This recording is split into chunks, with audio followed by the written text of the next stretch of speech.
Mr. Speaker, I rise today to call attention to and to stand in unyielding opposition to the latest push by the administration and some in Congress to subvert U.S. law that prohibits the United States from funding any agency at the United Nations that admits a non-existent state of Palestine to its membership. When UNESCO opted to grant Palestine membership to its ranks in October of 2011, it did so knowing full well that U.S. law mandated, we were obligated to cut off its funding. And they did it anyway.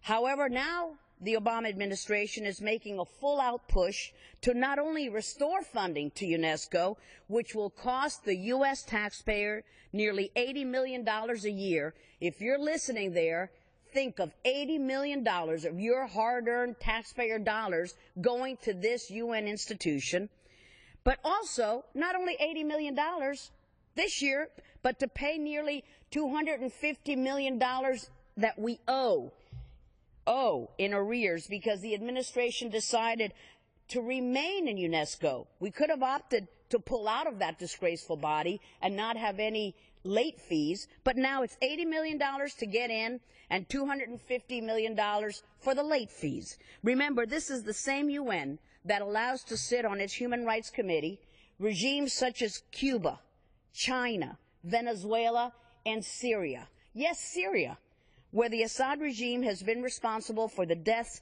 of over 130,000 people during its tenure on the Human Rights Committee. These nations are human rights violators. They do a disservice to UNESCO, whose stated mission of peace through solidarity and the protection of basic freedoms is not being upheld. But what they really do well is push the strong anti-U.S. and anti-Israel agenda at UNESCO.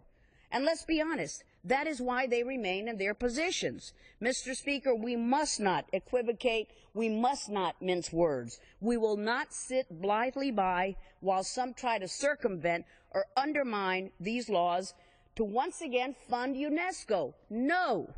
Giving the administration the authority it seeks to fund UNESCO would not only set a dangerous precedent by showing those with an anti-Israel agenda at the UN that the U.S. does not have its convictions, nor the fortitude to enforce our own laws, but it would also give the green light to the rest of the bodies at the UN to follow UNESCO's lead, to admit Palestine, thereby granting it de facto recognition to a non-existent state.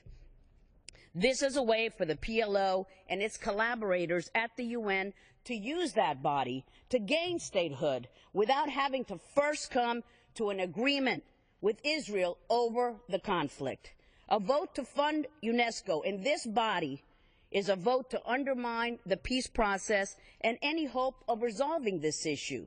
To my colleagues, I would say that you must not fall for the latest bamboozle trick that UNESCO is pushing by playing on your soft spots. What are they going to do? UNESCO is going to come to some of us and promise to highlight the great buildings in our districts, the monuments in our districts, the cultural sites in our districts, and say, well, they'll designate them World Heritage Sites. We'll bestow upon them official UNESCO designation of a heritage site.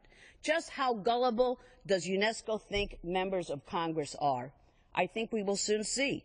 They want us to ignore U.S. law so that we can restore funding to UNESCO so that UNESCO can give us some of our own U.S. taxpayer dollars back.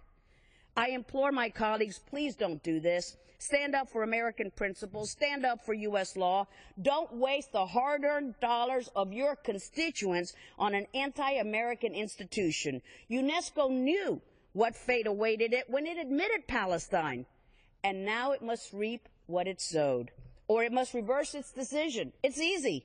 The choice is, as it has always been, UNESCO's to make. This is not just about principles. This is about convenience. UNESCO is betting that we stand with Israel when it is convenient. UNESCO turned its back on Israel and the peace process.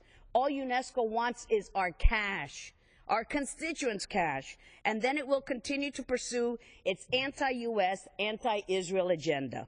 Do you seriously think that your constituents want millions of their money to go to an agency at the corrupt UN that works against everything we try to do, to hurt our closest friend and ally, the democratic Jewish state of Israel? I don't think so. We are better than that, Mr. Speaker. So I urge my colleagues to stand firm and do the right thing. No waiver, no flexibility, no change to U.S. law, no funding for UNESCO. Thank you, Mr. Speaker. I yield back. The time of the gentlewoman has expired. The